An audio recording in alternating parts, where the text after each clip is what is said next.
Hi అండి, welcome to my channel మన ఇంటి వంట. నేను మిస్ వనలత.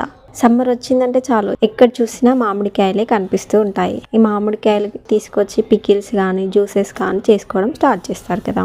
సో ఈరోజు నేనైతే మీ ముందుకి ఒక కొత్త రెసిపీతో వచ్చేసాను. ఎప్పుడు రొటీన్ గా చింతపండుతో రసం కాకుండా ఈరోజు కొత్తగా వెరైటీగా చాలా సింపుల్ గా మీ ముందుకి మామిడికాయ రసంతో వచ్చేసాను. మరి ఇంకెందుకు ఆలస్యం, వెంటనే స్టార్ట్ చేసేద్దాం. ముందుగా శుభ్రంగా కడిగిన మీడియం సైజు పుల్లటి మామిడికాయను తీసుకుంటున్నాను. ఇప్పుడు మామిడికాయకి ఉన్న పీల్ మొత్తం తీసేస్తున్నాను. తర్వాత చిన్న చిన్న ముక్కలుగా కట్ చేస్తున్నాను.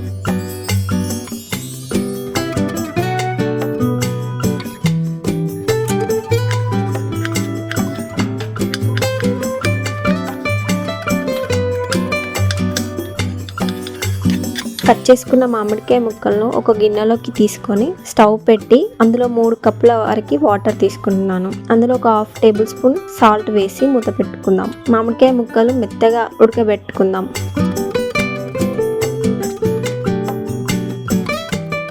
అంతలోగా ఒక ఉల్లిపాయను తీసుకొని చిన్న చిన్న ముక్కలుగా కట్ చేసుకొని అలాగే కొత్తిమీరని కూడా చిన్నగా కట్ చేసి పక్కన పెట్టుకుందాం. ఇప్పుడు మామిడికాయ ముక్కలు మెత్తగా ఉడికాయో లేదా చూద్దాం. నాకైతే ఒక 15 మినిట్స్ వరకు టైం పట్టింది ఇవి మెత్తగా ఉడకడానికి. చూడండి ఇక్కడ ఎంత సాఫ్ట్ గా ఉడికిందో. ఇలా ఉడకబెట్టుకోవాలన్నమాట. ఇప్పుడు ఒక ప్యాన్ పెట్టుకొని జీలకర్ర మెంతుల పౌడర్ ప్రిపేర్ చేసుకుందాం. జీలకర్ర మెంతులు వేసి చిటపట అనేంత వరకు ఉంచి చల్లారిన తర్వాత ఒక మిక్సీ జార్లో తీసుకొని మెత్తగా పౌడర్ చేసుకుందాం. ఇప్పుడు పచ్చిమిర్చిని కాల్చుకుందాం. ఇది కదా మామిడికాయ రసంకి అసలైన రుచిని ఇచ్చేది. ఇక్కడ నేను చూపిస్తున్న విధంగా పచ్చిమిర్చిని ఇలా పెట్టి కాల్చుకోండి స్టవ్ పైన. ఎలా అంటే వాటిపై పచ్చిమిర్చికి నల్లటి మచ్చలు పైన వచ్చేంత వరకు కాల్చుకోండి.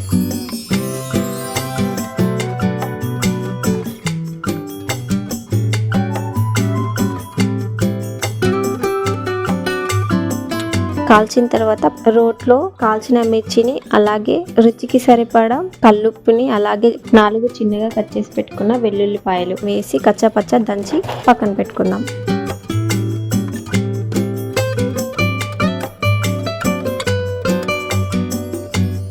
ఇప్పుడు ఈ ఉడికిన మామిడి ముక్కలను సపరేట్ చేసిన తర్వాత వాటిని మెత్తగా స్మాష్ చేద్దాం.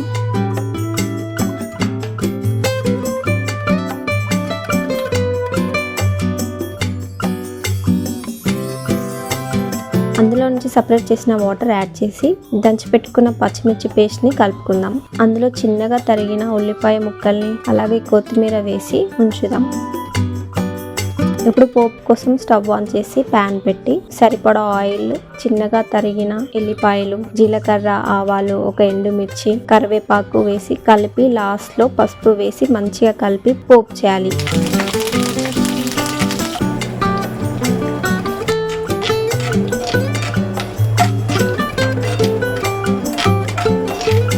ఈ పోపుని తీసుకొని పక్కన పెట్టుకున్న మామిడికాయ రసంలో వేయాలి. అలాగే మెంతుల పౌడర్ని వేసాను లాస్ట్లో, బట్ అది మీకు చూపించలేదు.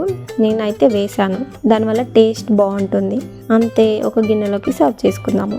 చూసారా ఆ కలర్ ఎంత బాగుందో. ఆ కలర్ చూస్తుంటేనే ఎవరికైనా తినాలి అనిపిస్తుంది కదా. మరి ఇంకెందుకు ఆలస్యం, మీరు కూడా చేసేయండి ఇంట్లో. మరి మా ఛానల్ని సబ్స్క్రైబ్ చేసుకోవడం మర్చిపోకండి. వీడియో నచ్చితే లైక్ చేయండి, షేర్ చేయండి. అలాగే మరిన్ని వెరైటీ రెసిపీతో మీ ముందుంటాను. Until then keep watching.